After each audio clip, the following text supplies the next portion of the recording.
sudden power outages across the region. Right now, more than 88,000 customers are waking up in the dark. This morning, we're joined by Joe Arnold from the Kentucky Electric Cooperative. Joe, good morning. Thanks for joining us. First off, what can you tell us about the current conditions you're seeing? Yeah, just a lot of ice, obviously, all across the state. That middle swath that your forecasters have been talking about all across the state is what happened. And in fact, not only do you have that precipitation which gathered overnight and over all day yesterday, but now factor in the winds that are out there as well, and the other snow and ice that might still be happening this morning.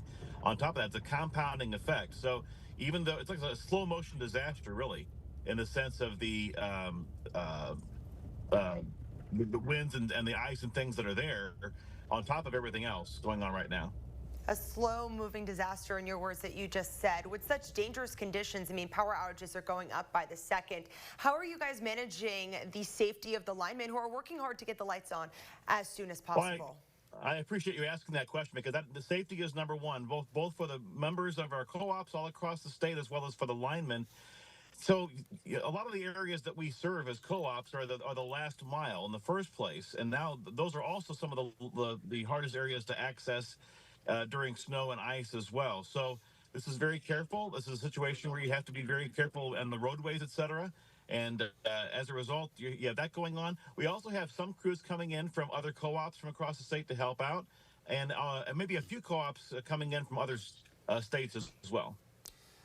Joe, I want to thank you personally for what happened in my house. We lost power at 3:50 this morning. My wife texted me, but then just before we came on the air here at 6, she texted me again and said, power is back on. So obviously a lot of fast work is being done by your folks.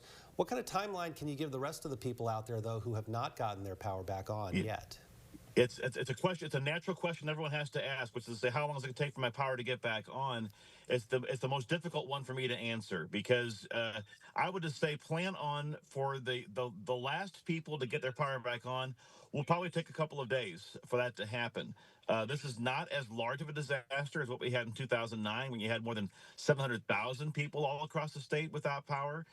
So that's going on. But at the same time, if you're on the last mile, if your power is usually the last one to come on after other situations, I would count at least for a couple of days for all the power to be back on. A couple of days. I know that Paul's house, the lights went on rather quickly, but for other people that it might take more time. Is there any way that they should, or what's the best way that they should report these outages? And do you have any advice if they lose power for prolonged periods of time? Well, I would say, as far as reporting them, most of our co-ops all across the state, most utilities are going to have an app or a website where you can do that. The co-op should already be aware. You can certainly put a call in or an email into your co-op. Don't use social media to do that, however. They don't monitor that for that purpose. The best way, though, to monitor what's going on with your co-op is to follow them on Facebook, on X, to be able to see what's going on. But thanks so much for keeping everybody up to date, everybody. We appreciate it. All right, Joe Arnold from Kentucky Electric Cooperatives. We do appreciate you joining us this morning. I know you have a lot going on and appreciate your time. And social media, great for pictures of the snow, not great for reporting power outages. That's a big bullet point we learned this morning. That's right.